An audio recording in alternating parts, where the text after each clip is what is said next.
What's up, you guys? Sean Ross Sapp here for the Fightful Wrestling Podcast. If you're looking for us to talk MMA, too bad. We've got like 74 shows a week.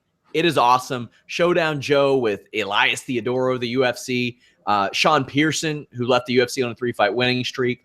Reed Kuhn breaking down the analytics. Adam Martin, we've got it all. Of course, I'm with him once a week as well. Today, I am with the eccentric millionaire himself. I've referred to you as Jimmy Van, the owner of Fightful.com. What's up, Jimmy Van?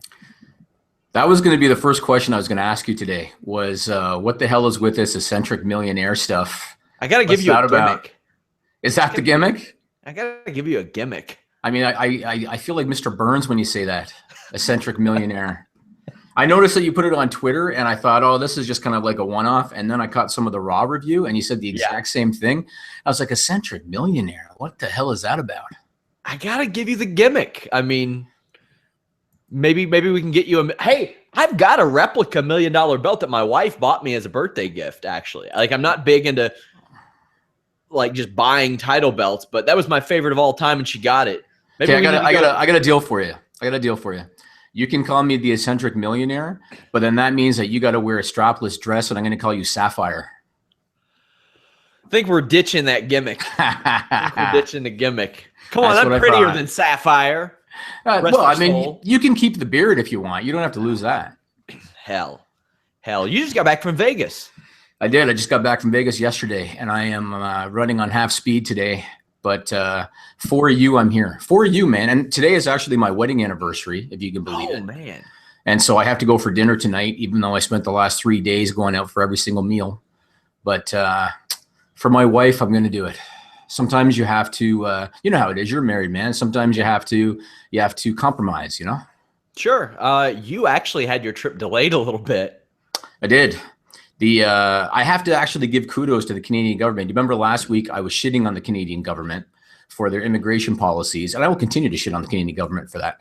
But they were able to get me a new passport in a 12-hour window, which was quite impressive. Wasn't free, but we got it done, was able to go to Vegas. You tell me you've never been to Vegas. That's actually got me thinking. You know when I said before that when we hit our targets, I'm going to bring you to Toronto? Yeah. How about if we hit our targets, we'll go to Vegas? That sounds fun. So, and I can tell you're a party animal. You're going to want to do you're probably going to want to do the Celine Dion concert and maybe Cirque du Soleil or something. But yeah, we hit our targets. We'll go to Vegas. Mason Ryan's working for Cirque du Soleil now. Is that right? I interviewed him a while back and never used it because, boy, I'll bury whoever his handler was on the air right now. They get on there. They schedule this interview with me, and it was in the opening days of Fightful. Then they hit me, and they're like, okay, you got 7 minutes. You can't talk about this, or this. And I'm like, so nothing interesting. Uh-huh. And I was like, okay, cool, I'll do it. Then they cut me off at like 5 minutes. They're like, we got to go to the next one. I remember, says the kitty. I remember years ago when I had my old website, and we landed an interview with Chris Jericho. And we were told like a day or two before we went on the air that you couldn't talk wrestling. You could only talk about Fozzy. Ooh. And so I had one of my guys do it. I didn't even bother. Man. Not that Fozzy's not a good band or anything, but let's be honest. No one gives a fuck about Fozzy. We wanted to talk about wrestling with Chris Jericho. Yeah, I mean, I skipped the Fozzy chapters in his book. Right. Yeah, exactly. And I don't want to shit on Chris Jericho today, but I think a lot of his fan base was probably just wrestling fans that crossed over, you know? Yeah. I mean, they do well in Europe, though.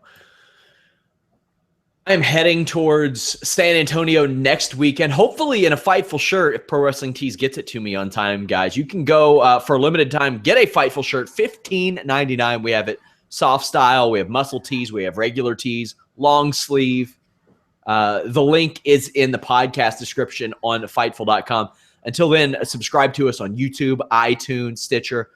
Leave us good reviews, thumbs up, stuff like that. Really, really, really helps. I hope the site doesn't explode while I'm gone, Jimmy. You mean in a good way because traffic? Well, I hope it does in a good way. Maybe traffic is going to funnel in because people find out Sean Ross Sapp's not working on the site anymore. Yeah, I highly doubt that'll happen. No, I mean, but we do have something like a dozen Royal Rumble features coming next week. Yeah, and this is shaping up to be a good Rumble. I'm actually looking forward to this Rumble. Oh, I am too. I'm not a big live event guy. Like, I'll go locally.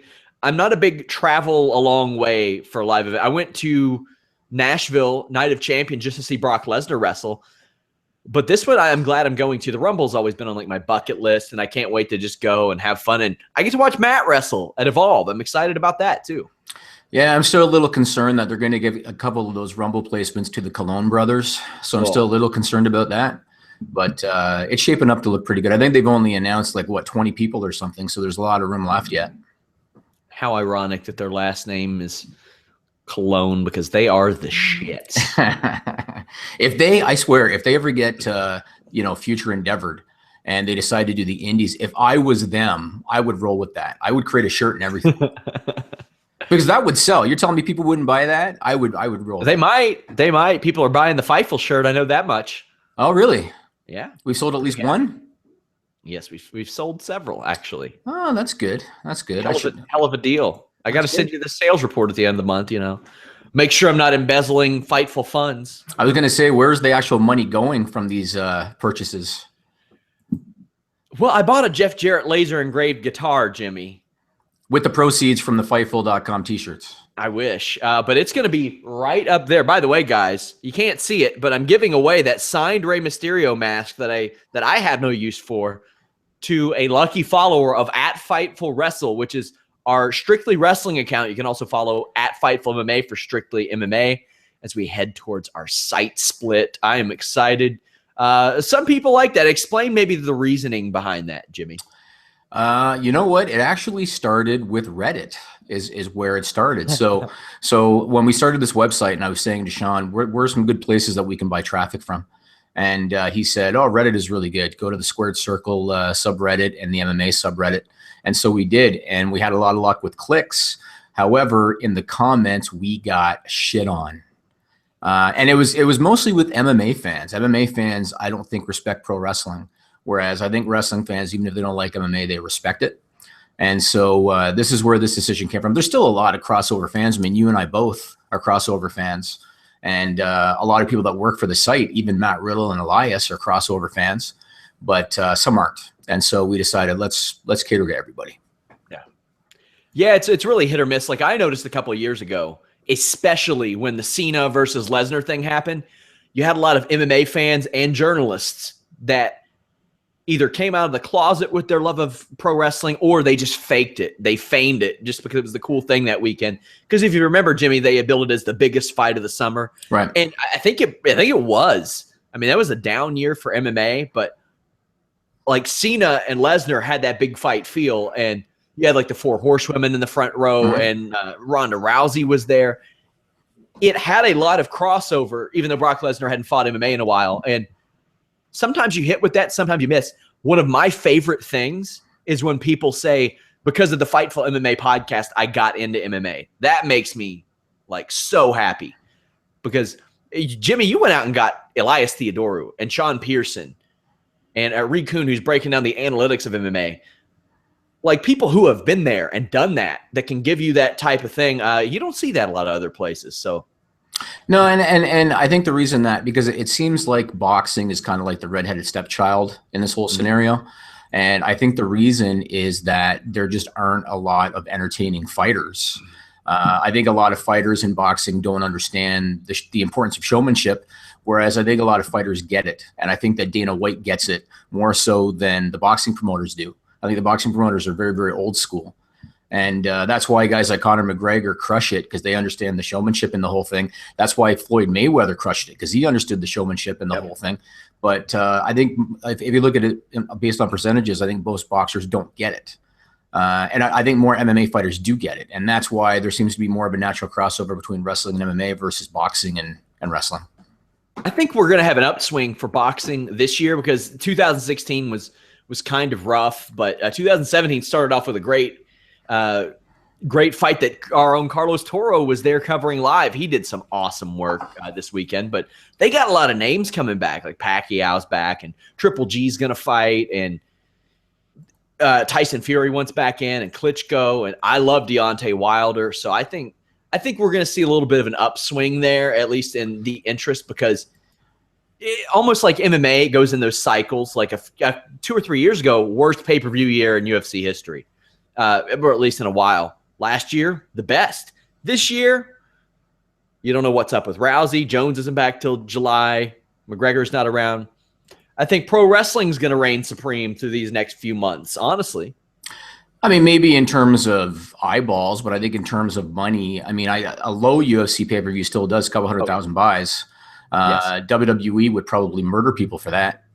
So, So money-wise, UFC is still going to be the top. As far as boxing goes, do you know if Canelo has gotten any better with his English? I don't know, but fortunately for us, Carlos speaks Spanish. Well, that's helpful. The last time I saw Canelo, I saw a clip on YouTube of Canelo doing like an English audio tape, and he reminded me. I don't know if you're a fan of The Godfather. He reminded me of Michael Corleone's first wife in Sicily when she was like Monday, Tuesday, Thursday, Wednesday. That was basically Canelo's English at that point. So hopefully he's gotten better since then. Yeah, we're taking questions now. Submit them at Fightful Wrestle on Twitter. Somebody actually asked, Sean, what was your rant about the other day on Twitter? There are people who I see that do podcasts and will like write once every 2 weeks, and they're like, why hasn't anybody hired me? Why don't I have a job? Well, you're not producing content. Carlos Toro, hey, Jimmy will be the first to tell you, Carlos Toro had a rough start with us. Mm-hmm. He started really slow. And English is not his first language. He is a 21-year-old college student from Puerto Rico. And he came here. He found his niche. He found out what to cover. And he started off slow with the MMA and pro wrestling. And then, it's like, oh, wait, he covers boxing and he does it damn well. To the point to where I consider him one of the best at boxing coverage, period. Not on Fightful, period. Because boxing coverage, slim pickings there, but Carlos Toro does a great job. He had interviews with Eddie Hearn and DeBella last week. He works and he makes it work while he's going to school. Meanwhile, I got these people that are doing working 1 hour every week or two. And they're like, why don't I have a job? Because you're not working. I've actually had guys, a couple lately, and I'm sure the eccentric millionaire comment has something to do with it. I've had a couple of guys that have actually hit me up looking for money. Really? Yeah, wanting me to invest in certain things here and there. I'm not going to go into detail on it, but I've had a couple of them, and I just keep thinking to myself, oh, thanks a lot, Sean, with the eccentric millionaire comment on Twitter.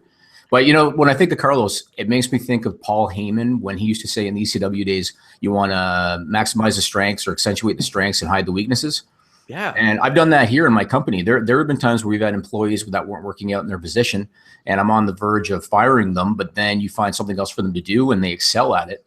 Same with Carlos. Carlos, you and I talked about it. He was not, exactly the greatest guy we had covering wrestling or MMA, but boxing was his niche, and it's been perfect.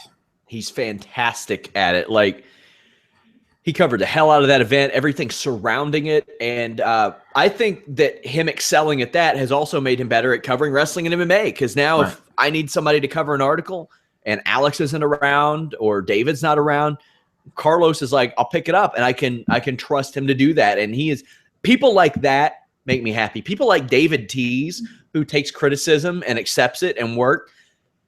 Hey guys, I haven't had a day off. I've had 2 days off since September 2014, my wedding weekend. I wouldn't have it any other way. So I take exception when people are saying, well, I did this article a few weeks ago. Why don't I have a job with you or with anybody else? You want to drop a few names and then we can just let them get shit on publicly, or no? No, because I don't want to give them any publicity. Yeah, there's multiple. There's multiple, but that's frustrating to me because there are people who work really, really, really hard at it. And I mean, we also know, you and I have talked about when I was starting Fightful, and I reached out to certain renowned wrestling personalities, wrestling writers who wanted obscene amounts of money. Mm-hmm. And we don't need to talk about who those wrestling writers are, but they work for one of the top 3 wrestling sites in the space, so figure it out. But so I guess they went the other way. So first you have the people that, think they're better than where they need to be in terms of work. Then you have the ones that have done the work, but then they think they're, worth hundreds of thousands of dollars. So hey, I'll say that they're not top 3 in traffic. Okay, good point. Yeah, good point. They're not. Maybe all the ads has something to do with it. That's all I'm saying. That's all I'm saying. Maybe. Yeah, I think that you all pay me pretty damn well, and I'm not unrealistic. Hey, when you're starting up a site, you got to eventually make money. And if I'm out here asking for 6 figures, you're not going to make money. Yeah, I'm not doing this for a social life. As much as I love to talk to you every day, I'm doing this for a reason. So, enough of that. Somebody asks, if Jimmy could own or start a wrestling company in Canada, who would he start it up with? Who would he try to sign? The name of the title and the company, as if you were in the mood to lose some more money. Yeah. First and foremost, if I can't get a TV deal, I am not starting up a wrestling company.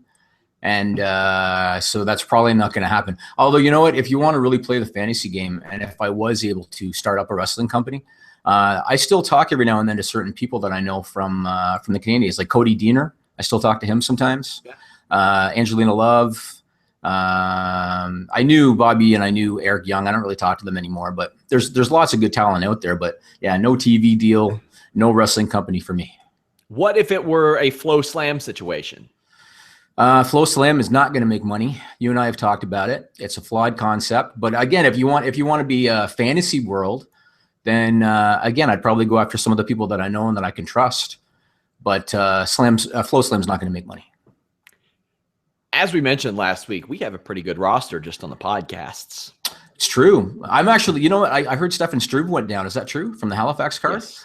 So that means Elias might be the main event if they can't find a replacement. Hey! That's awesome if that happens. I actually hope they can't find a replacement just so Elias is in the main event. That would be good promotion. You think he'll name drop us? Probably not. No, but but I've earned he's earned my respect. I like Elias a lot. He's such an entertaining guy. Yeah. Like I isolated that clip from yesterday's show where they were like, "Who are you fighting? A dead man." Yeah. Oh, I told you yesterday we can probably get 4 or 5 snippets of news out of his podcast because he doesn't give a shit. He says whatever he wants. He doesn't. I love it.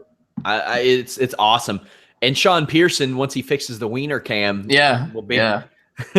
As soon as he gets the cock cam fixed, then Sean is. You know who Sean reminds me of? He reminds me of Bob Holly. Yeah, because he doesn't give a shit either. He says whatever he wants. I love that. I love that characteristic. Been talking to Bob Holly lately, just saying that. You mentioned it. Yeah. Yeah. By the way, guys, check out Jason Kincaid's features he's been doing every week. Those are awesome. He's really good. Like, and he's another guy signed by Evolve. We are expanding our Evolve coverage. We have live coverage. We're going to have recaps. And, of course, we'll be talking to Matt Riddle on the Thursday show about it. Register at Fightful.com. Jimmy, your thoughts on another Jimmy, that of Superfly Snuka, his passing, and how WWE handled it considering that sensitive situation? Okay, so I was in Vegas when this whole thing happened. I didn't get to watch Raw live because I just couldn't. But I've gone back. I've seen some of the footage. So here's my take on it. There are certain people in the WWE family that will always be – they always get put over by Vince McMahon. And obviously Freddie Blassie was one. Gorilla Monsoon is one. Jimmy Snuka is one. How many times have you seen that splash against Morocco over the years? They have played that clip over and over. And it was a classic matchup and it was a classic moment. But they played it over and over again. So when I heard that they did a big video tribute to him, even though he had been up on charges for manslaughter, it didn't surprise me at all. He was in the WWE family. He was one of those legends that they always brought back out. Whenever they wanted somebody for that spot, it was always Jimmy Snuka. And if I want to be technical about it, he was never charged with a crime or he was never found guilty of a crime. Of course, we know he did it, but he was never found guilty of a crime. So I don't have a big problem with it. I think there's a lot of other things to be concerned about or to be offended about. So it didn't bother me that much, and it just didn't surprise me again, given his standing within WWE. I thought they'd go the route of just having a graphic, not like video, but it's over and done with now. I mean, I will say this. My favorite LJN rubber action figure as a kid was the Jimmy Snuka figure.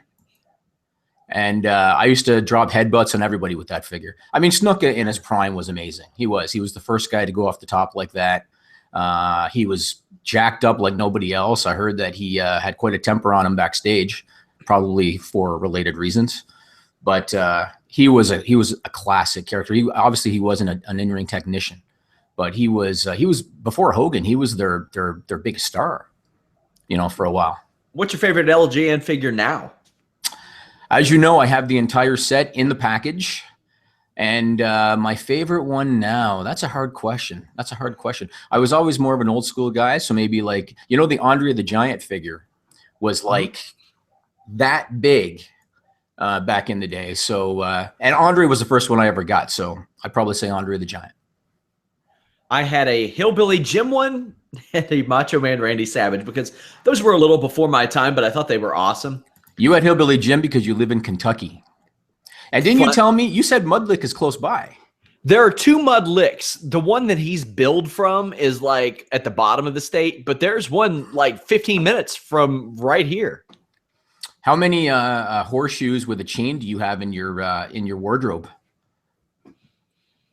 Not as many as I should, apparently. All you need, I think for Halloween, you need to bring out a horseshoe on a chain. And what the hell was that hat made of that he wore? Like a leather hat, I think it was. Oh, God. And some overalls. Cow pies. What were your thoughts when they switched to Hasbro? Hated it. The Hasbro figures, the crappy little figures. I mean, by then I had grown out of action figures anyway. But as a collector now, I hate them. And did you know that there is actually a massive custom figure ring when it comes to Hasbro's? Yes, I did. And they try to make like they're the real thing, and they try to get them, the regular prices on eBay. Ooh. So I don't touch Hasbro's. Never been a fan. They were tiny little shitty plastic things. Just no, not for me. Now, what do you think of these bad boys? Oh, the WCW Galoob action figures. Yeah, I have this one. I have some Bengals and Reds stuff around here too. And Brian Pillman was a Cincinnati Bengal, so I keep that here. Those were cool, but you could never move the limbs or anything. You were basically stuck in whatever position they were molded in. I remember like the Bush Reed one was really awkward. Like his arm was down here and up here. And I was like, what the hell am I supposed to do with that? All he can do is like a half-ass power slam. Do you remember the Rick Rude LJN? The one where he flexed? No, the Rick Rude LJN, he had both of his hands basically in his on his tights. And so he looked like he was getting ready to pull his pants down. Oh, wow. That was the Rick Rude LJN. You should try to Google it and find that. So all you could really do with Rick Rude was shoulder tackles. An entire match of shoulder tackles. That was it. Isn't unlike a lot of matches back then. Oh, I see it. I'm not sure Rick Rude ever threw a shoulder tackle in his entire career. He could do that Aerostar from Lucha Underground who just like swan dive splashes people. That's really it. Yeah, but when he hits the ground, he can't do anything. That's true. Maybe a drop kick, maybe. Maybe a drop kick. Again, he's going to land on his head because he can't put his arms out to brace his fall. That's true. A drop toe hold, maybe. Maybe. I think a lot of shoulder tackles and maybe leg drops or something. Yeah, I was thinking like maybe there was room for a bulldog headlock or a regular headlock. There's not. No. He's basically holding his dick in the LJN action figure. The one I saw of him flexing was a custom figure, by the way. So yes, I've seen those too. Yeah. And at least then he could do his finish. Right. That's another market that I can't understand. There are people that actually purchase custom LJN action figures. You're not one of those. No, they take other ones like the Rick Rude one you saw. That's Paul Orndorff's body. Wow. They take other ones. They literally cut the limbs off, glue them with other pieces, and make custom action figures. It's a whole other world out there. Interesting. And then when I got older, WCW took over Toy Biz, or Toy Biz took over the WCW ones, and Jax took over WWF. And the thing I didn't like, because I was about 11 or 12 when that happened. Yep.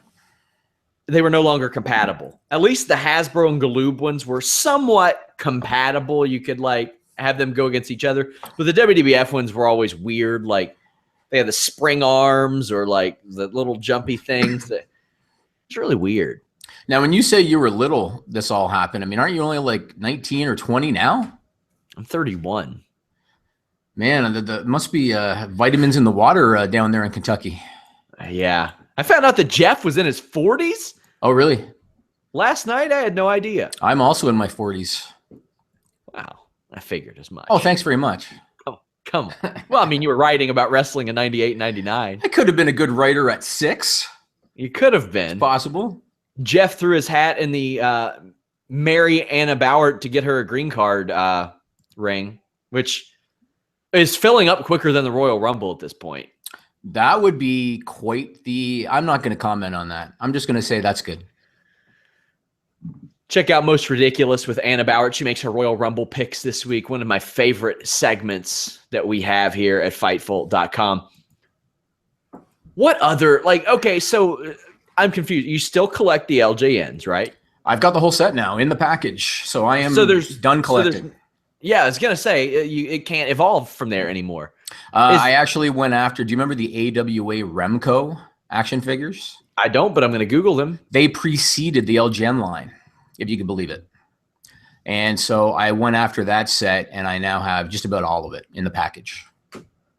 I'm checking those out right here. Wow, those are interesting. If you can believe it, the Boris Zukov AWA Remco in the package, it's valued at like $10,000. Jesus. Yeah. Man, I see these Road Warriors ones. They're kind of funny looking, but I like it. And I like the little ring they have here, this Battle Royal ring. Every figure pretty much had the same body, but at least they actually came with like ring gear that you could remove. So that was cool. These are pretty cool for the time. How old were these? Like early 80s, mid 80s? I think 82 or 83, something like that. Nice. They had like Abdul the Butcher and Carlos Colon, and it was good stuff. They had Ric Flair too. I think that was Ric Flair's first ever action figure. I remember in the early 90s, they had those trash Bendums. Remember those where they would just be all tall and gangly and you just bend the figure? I think that was probably after my collection days had ended. Oh, terrible. Horrible. Miserable. Also, I remember a Lex Luger Galoob figure where his arms, no, you couldn't have them up like this. They were down like this. And yes. I'm like, you lazy sons of bitches. I can't do the torture rack. It's almost like they caught him right about to do a most muscular pose, but they caught him on the way down kind of thing. So he basically, again, shoulder blocks, and in his case, he could do bulldogs and headlocks. That's about it. Man, I could talk toys all day. Were you ever into video games back in the day? Yeah, man. The original Nintendo back in the day. Do you remember the original pro wrestling game for the original Nintendo? I do, with Starman. Starman? That game was awesome. Pro Wrestling Tees just released a Starman shirt because there's a song The Weeknd has out called Starboy. Okay. And to play off of that. So I think that's, how are people not stealing that gimmick and running it on like every little indie show? Starman? It is potentially the only wrestling game I can think of where one of the characters would bite you and gouge your eyes. Because I forget his name. He was like the Lizard Man. Remember? Yes, I do. He would actually bite you and gouge your eyes. That game was awesome. This may be a little after your time. Do you remember Saturday Night Slam Masters? Nope, can't say I do. It was Street Fighter, but pro wrestling. It was made by Capcom. It was fantastic. It had like mock versions of like Vader and some guys that you would recognize. That was some good stuff. They had Hager from Final Fight. Now, because it was Street Fighter in a ring, were they bringing like barbed wire baseball bats in the ring and stuff like that? Yes, and some of them had like some special moves, like a giant pile driver where you jump 20 feet in the air and spin around. You know what? I might have saw that now that you mentioned. Although Legends of WrestleMania that came out a few years ago, they had All-Stars. Stuff like that. Yeah, whatever. Yeah. That's a lot of fun to play with people, that All-Stars game. We are asked by Adam Pearson on Twitter, at Fightful Wrestle, you guys, are you excited for the Rumble and who do you think will win the match, Jimmy? Is this Adam Pearson? Oh, no, that's Adam Pierce, the guy that works for the Performance Center now. I was at a Ninja show with Adam Pierce one time years ago. Okay, we already talked about the Rumble. So I had thought it was going to be Taker, and I had thought that Taker was then going to challenge Cena for the title at Mania. Now the rumor is that McMahon doesn't want to do Taker and Cena anymore. Weird. However, he also changes his mind on a 12-hour basis So I'm still going to say Taker and then Taker Cena at Mania, because I think he'll just flip-flop back and forth and eventually go in that direction. Yeah, I'm thinking Taker too. I don't know if they – I mean, Undertaker surprises me all the time, but he was walking with a limp out on Raw, so I wonder if they want him to even go over the top rope to begin with, because he's probably not going to wrestle until WrestleMania after that. If he do you remember the gimmick battle royal? I think it was like WrestleMania X8 or something. Iron Sheik won it because of that. For that reason. That's right. For that reason, he won. And I don't even think he eliminated Slaughter. I think Slaughter kind of propelled himself over the top. But I think Mudlick's own Hillbilly Jim was last guy eliminated from that. Right. Yeah. I'm very excited for it. I'm going there live. I'm stoked for it. I think Undertaker's going to win. I think you're excited because you're hoping for a dark match with the Ascension against the Shining Stars. I think that's what you're looking for. I noticed that people misspell the Shining Stars a lot. They put 2 N's in it. Yeah. The Shinning Stars, You know what that is? What? That is called millennials. Oh, God. I know this from interviewing people. People this day and age cannot write anymore because text messaging. Excuse me, but the 60-year-olds that I see on Twitter and Facebook have much worse spelling than the millennials of today. And you know why that is? That's because imagine a 60-year-old that's never used a keyboard before using one finger like this, trying to, type out the words. That's what it is. I don't know. So I saw a tweet today. It was a very interesting one. Somebody says, Roman Reigns should beat The Undertaker this year at Mania. Then Undertaker should soul swap Roman so Roman can become the new Taker. It almost looks like they're going in that direction with Roman sometimes. Yeah. It's amazing to me. I used to think Cena was the guy they booked like Superman. And I remember when Raw came back and they did the tag match of Survivor Series and everybody said, why does Cena even need a partner? He's been beating Miz and Truth by himself. But they've taken it up a notch with Roman Reigns. It's crazy. The guy cannot be beaten unless he's double teamed or triple teamed. It's crazy. Ooh, here's a good question that you'll be able to have a great answer for. Have you guys ever spent all your money in change when you play WWF WrestleFest? Jimmy. I own the WrestleFest arcade game. This is true. Sean knows this. I actually purchased one from an old bar. I had it refurbished. It is now in my man cave, but I was able to sync it up so that quarters are not required. Few things make me geek out, like few pieces of wrestling memorabilia. When you sent me a photo of that, I thought that was just the coolest damn thing. I think that's one of the best games in wrestling history. It is one of the most beautiful games in wrestling history. Yeah, it still holds up. Yeah, it does. I mean, you can still play today, and it's still entertaining today. It was so colorful. Oh, yeah. It was good. That's back before every wrestler in the world just wore all black, and you had Earthquake and Legion of Doom and Hulk Hogan and I think Warrior. Warrior, yep. I think that was the big thing that stood out to me was how colorful and beautiful that game was. So you must have loved wrestling in the 90s then. Like I said, I liked how colorful it was. I didn't necessarily like Well Done and Techno Team 2000 and Spark Plug Holly. No offense, Bob. TL Hopper, The Goon. Yeah. I'll tell you, you know what? I'm going to tell you a funny story because it just came into my head. Years ago when I promoted, I used to book Jim Neidhart every now and then. Mm-hmm. And Neidhart was great. He was great. He would do whatever. If he had to put somebody over, he did it. I asked him to take a chair shot once, and he did it. He was fantastic. So there was one time when he called me up because he was looking for a booking. And I had a show coming up in a certain town, but I just booked him in that town the month before. So I told him, I can't bring you back, man. I already had you in that town. He told me in all seriousness, he said, well, I could always just show up as who. And I had to tell him, I had to let him down gently and just say, good idea, Jim, but I think I'm going to have to just think of something else. That is phenomenal. Yeah. I may have to do an article on that. You should. He was 100% serious. Like, he really thought I'll just come as who. Chips on YouTube says, how much does Fightful pay Sean Ross Sapp a year, Jimmy Van? Whatever it is, give this man a raise. I'll say this. I'm well on my way to becoming an eccentric millionaire. They pay me so well. I have not yet recouped the cost of Sean Ross Sapp on the website. But hey, it's an investment. It is. It's an investment. That's right. How long have you been an eccentric millionaire, Jimmy? That's from Mark Martucci. I'm not even going to comment on my financial status. He has been eccentric far longer than he's been a millionaire. Good answer. Good answer. All I'll say is things are good. Life is good, and I'm happy, and that's it. Fightful gives me everything that I want, whether it's financial or co-hosts or writers. I got you that software. Remember you wanted that software? The reason you all see this right here, there is no Hangout toolbox anymore. They don't do that, apparently. Jimmy got me this. Fightful is very good to me. And that software wasn't exactly free, but I really wanted you to have whatever you call that thing, watermark or whatever it's called. Hey, I'm thinking before my contract's up, you all just move me to Toronto, and then the government will kick me out in a year.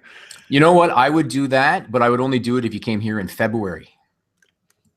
Oh, that's brutal. You would find that out if you came here in February. I would imagine so. It's bad here in February. Okay, I can't define imagine bad. in Toronto. Define bad. Well, we're usually under about a foot of snow in February. On some days, then it's 70 the next week. Like here, I don't know the Fahrenheit Celsius conversion because us civilized people like myself and Anna, we deal with Celsius, and you guys deal with Fahrenheit. But I think it goes below 0 Fahrenheit a lot. Oh, I wouldn't be surprised at all. Yeah, wouldn't be surprised. When was the last time that a Rumble was this unpredictable? Ah, gosh, I don't know. The thing is, lately they have been just spiting fans over the past several years, and I don't like that.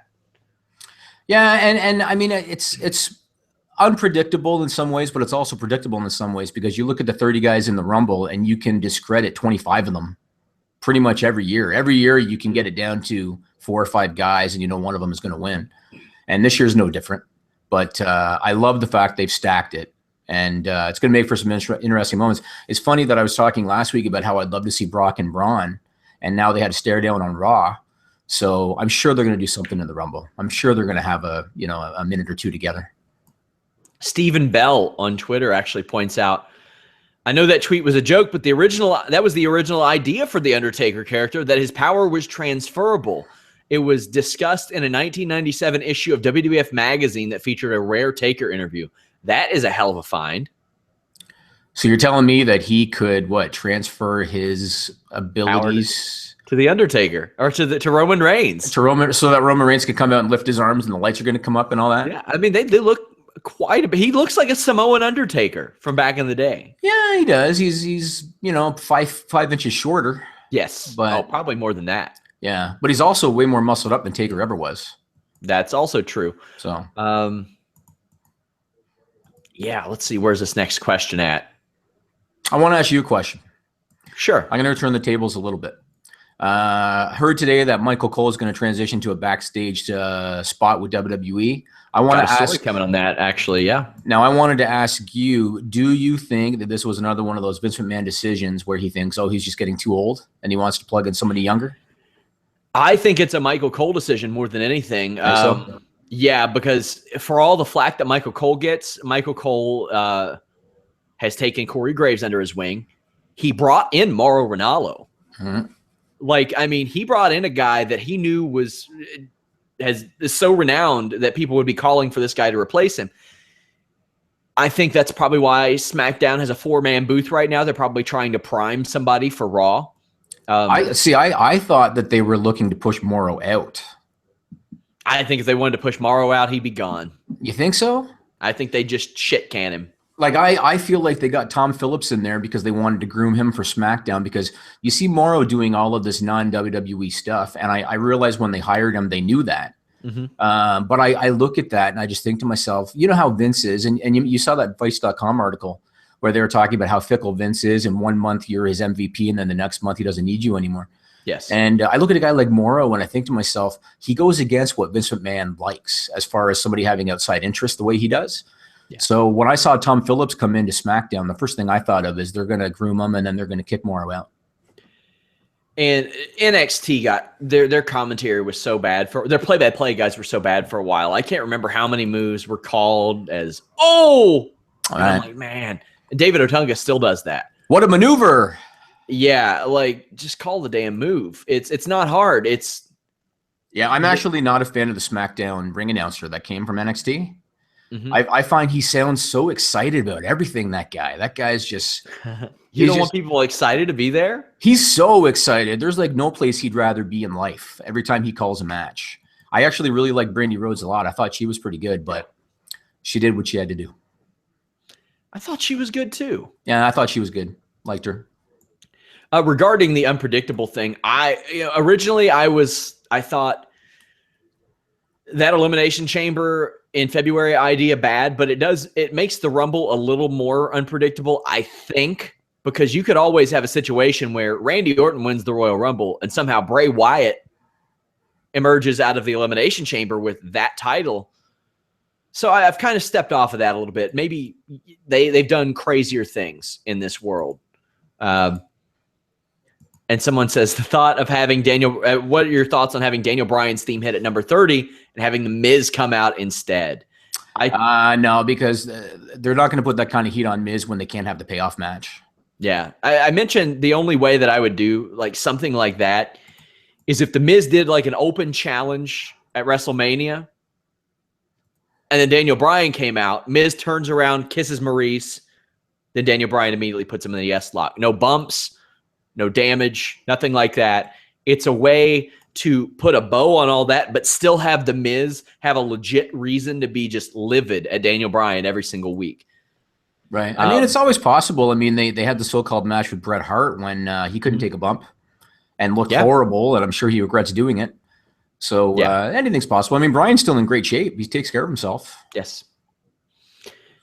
I still feel like Daniel Bryan will wrestle. It just probably won't be for the WWE. His contract is time's ticking now that he is in the GM role. Yeah. I'm sure Brie will try to talk him out of it. I was just going to say, I don't think he will wrestle again because I think Brie will not let that happen, especially when they have a kid on the way. I don't think she's going to want him to take that kind of risk. I could see him staying in the WWE in some capacity and collecting that paycheck. Don Callis is going to be doing commentary for New Japan. Do you know Don? I met him once. A gentleman by the name of Scott D'Amore, who I'm sure you know from TNA booking. Mm-hmm. I did a couple of things with Scott D'Amore years ago for his independent promotion up in Windsor, Ontario, which is near Detroit. And Don Callis came in, and I had one actually pretty lengthy conversation with Don Callis backstage that day. And he was a nice guy. I heard that he's in IT now or something. He's doing a podcast with Lance Storm, and now he's doing that. So he's back in the wrestling business now. Okay. At the very least. He was a good guy. I mean, you know, him and Lance are really tight. And then that dude out of Winnipeg, not Jericho, but that other guy, I forget his name, Dr. Luther. I remember him. Those guys were all really tight, yeah. Don West back in TNA. Your thoughts? Good for Don West. It's a job. He collects a paycheck. Good for I look at TNA and I just can't help but think that it's a ticking time bomb. I still don't know why Anthem bought the company. I don't know how they think they're going to make any money at all. I've even, read articles from other renowned wrestling people that say the same thing. How do they expect to make any money with this thing? So good for Don West. Collect that paycheck while you can. Randy Orton had an incident with a fan while he was lifting weights. The fan came up and asked for a picture. Randy Orton had kind of pointed to his earbuds saying, I can't hear you, I'm working out. The guy took a picture across the it doesn't look like across the gym. It looks pretty close up, actually. And Orton went off. What are your thoughts on this? I remember Bret Hart one time on TSN's Off the Record when he was told that Shawn Michaels was born again and had become mellow. And Bret Hart said, a leopard doesn't change his spots. And Randy Orton is a guy you always hear for years is basically a dick. And how he basically got Ken Anderson kicked out of WWE and, all the stuff that he's done. When he got together with his newest wife, I saw Renee Young's interview with him on the network. I don't know if you saw that. And Renee was talking about how, boy, you've really mellowed out since you guys got together and you're cooler to talk to now. And I watched that interview thinking to myself, a leopard doesn't change his spots. So when I heard about this incident, didn't surprise. I've never been a big fan of Randy Orton. He's a talented guy and everything, but never been a fan. Are you of the belief that maybe the fan should have waited until after he was done, or he asked for he just took a picture? Well, he asked for a picture, then he took a picture. So what? So what? I mean, he was in a public place. It's not like the guy, went into his house. He was in a public. I mean, I know that some celebrities look at it differently, and you hear about good old Canadian Justin Bieber being a pain in the ass, and I look at it like when you are in the public eye, that is to be expected. When you decide to take a job in that world, it's to be expected. And so if you're going to bitch at a guy because he took a photo of you at the gym, what are you going to do when the paparazzi shows up at your house when you get famous off of this podcast? Oh, that's exactly what's going to happen. And I can't wait for that day. That's going to be a glorious day. I told you when that guy created that site saying, "I hate Jimmy Van." Yeah. And I love that. I thought that was cool. So I'll tell you what, when that happens, then we can revisit this topic. Hey, anybody who wants to come talk to me, the biggest celebrity of them all in San Antonio.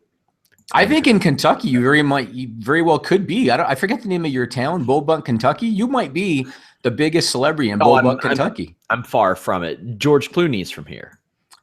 Does he readily admit that he's from there?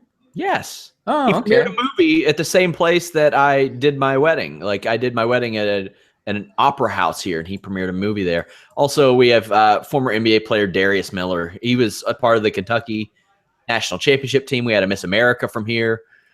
I feel like somebody else. We had a Major League Baseball all-star who was from here. There. So did they rename his street like George Clooney Street? Because they do stuff like that. No, but his mother, Rosemary Clooney, they named a movie theater out here after her. Oh. Rosemary Clooney movie theater or something like that. I'm maybe top 20.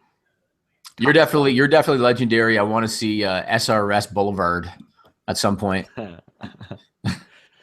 Jeez, I probably couldn't even get the little, they have those local traffic only roads. Right. That divide. I probably couldn't even get that one on my own street named that. What about a key to the city? Maybe you could get that someday. A key to Ewing, which is a little offshoot of Maysville. Maybe. I don't know. I grew up here, so they might not like me. Maysville down the road, I'm much more likely to get it there because I do some charitable stuff there sometimes. But not a lot of famous people from here. But we got the Clooney family. That's somewhat. Good for you. Don't know what else to say. Where were you born at? I was born in the great metropolis of Mallorytown, Ontario. Population up there. Population 1,000. Ooh. And to this day, no street lights, no cable television. I didn't get pizza delivered until I was 19 years old when I moved somewhere else. There's this guy in our chat who's saying that I look like Rihanna, and he went to the trouble of finding me on Facebook. Keep in mind, I have changed my Facebook name to where people can't find me. Uh-huh. I have one of those pretentious fan pages for the Sean Ross Sapp thing now. And he went to the trouble to find me to tell me this. It's a hell of a rib. I don't get it. But there was a guy last week on YouTube that was making fun of my nostrils. Oh. And I noticed that somebody deleted the comment. I don't know if it was you or whoever. Probably Carlos. Yeah, maybe somebody deleted the comment. I've never minded stuff like that. Sometimes people they take shots because they want to get a rise out of you, and I don't care about that kind of stuff. I always look at it like this: I've got a successful business. I have a lovely wife. I got a kid. If you hate your life and are miserable, that's not my problem. So I've never minded when people take those little pot shots.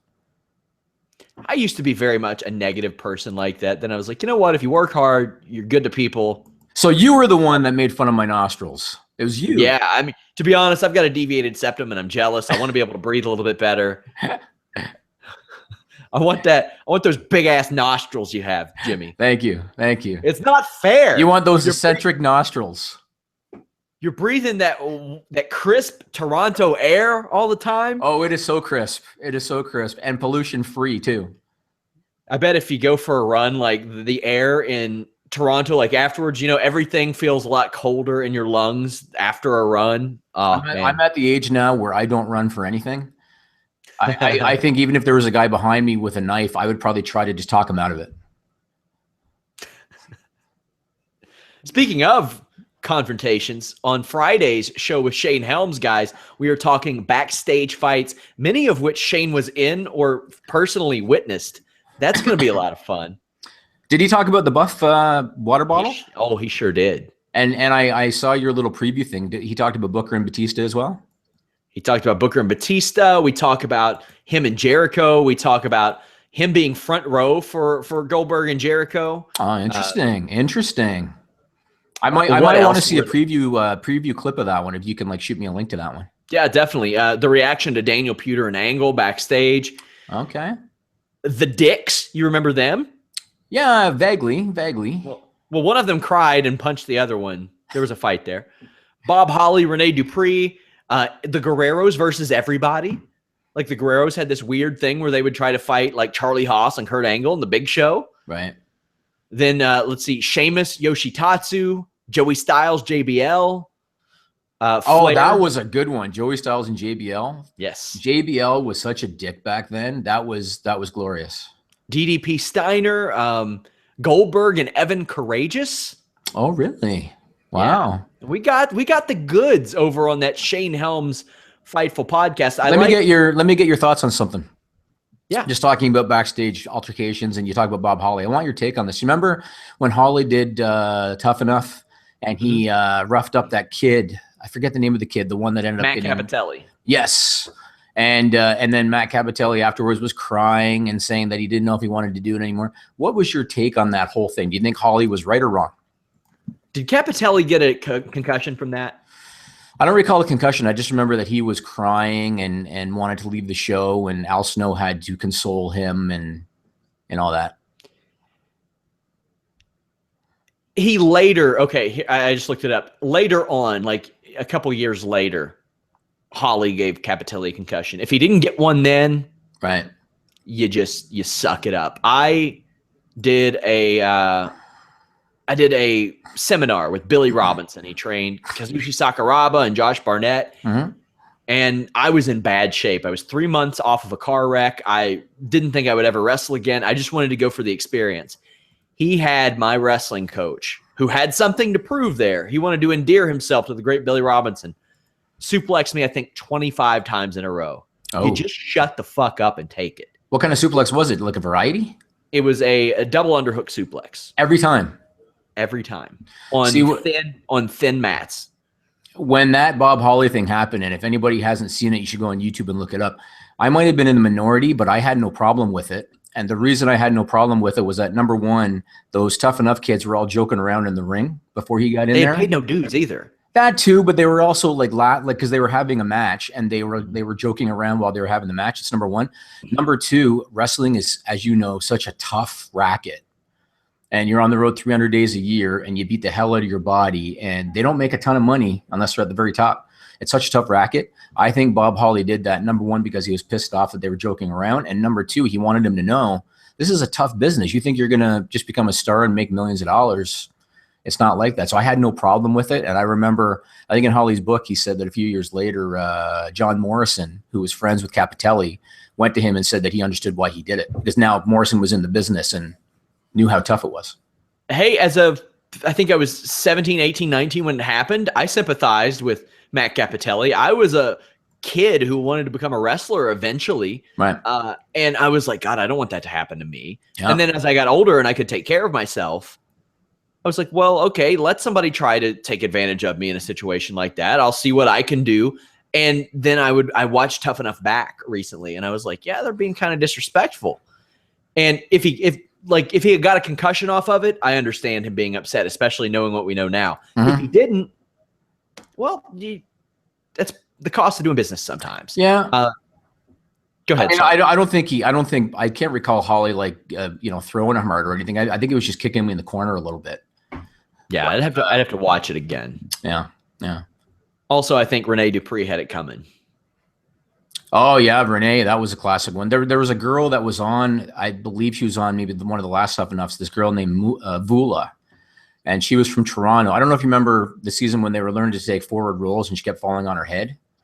Yes, and which is boggling to me. And it boggles the mind. And she actually was one of these people who, I mean, she was beautiful and she probably could have crushed it in WWE, but she didn't make the initial cut. And then when somebody decided they didn't want to go to the house, they called her and asked her, hey, you want to fill in and go to the house? And her mentality was, you know what? You didn't want me the first time, so fuck you. That was basically what she thought. And I respected that. Tough Enough missed a lot of talent too. Like they missed Awesome Kong, they missed Shad Gaspard, they missed John Morrison one time. They missed and Melina. I think she was on that same episode, that same season. Yep. ODB, Gunner, Boogeyman, Jackie Gata had tried out before she even got on there. Yeah. They missed quite a bit of talent there. Who else? John Gabrick was one of the talent guys. What do you expect? Yeah. Davari, they missed him. Davari was on it too? He tried out for Tough Enough 3. Oh, really? Yeah. The Shelly Martinez, who, well, I said talent. So she's talented in some ways. Don't kid yourself. Oh, God. That's not talent. You're born with it. Anything to tell the people before we go, Jimmy Van? This is one of my favorite shows to do every week.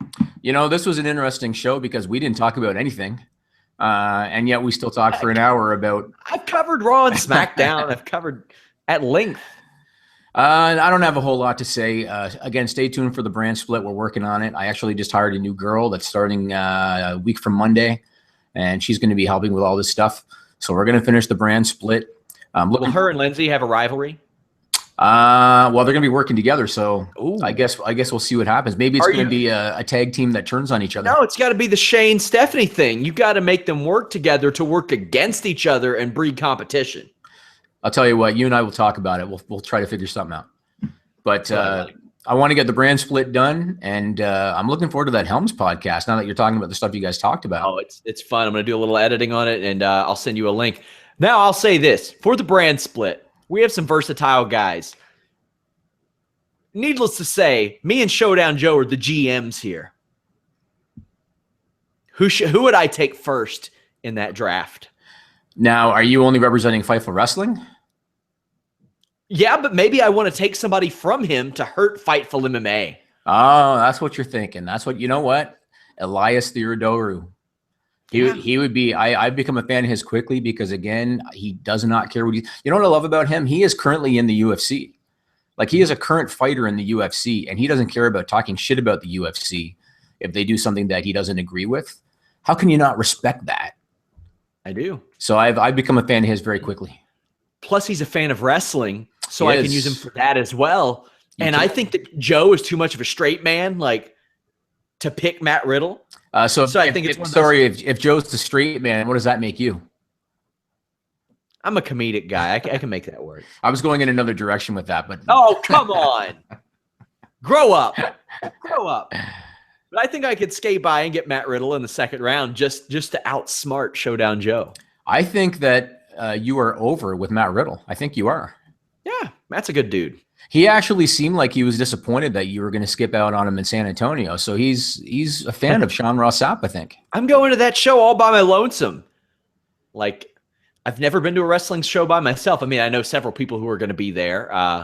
My friends Corey and Nick, but it's going to be a fun time. I can't wait. You know what? Maybe he'll get you backstage and you can like tape a bunch of interviews on behalf of Fightful while he's in the ring. That would be awesome. That would be nice. Guys, follow at Fightful Wrestle, at Fightful MMA, at Fightful Online. Make sure to subscribe to us. And, of course, visit the site every day. I don't have time to run through all the cool stuff we do at Fightful.com. You should just go experience it for yourself. Jimmy, anything to tell the people before we go? No. Have a good day. That's all I got. We're out.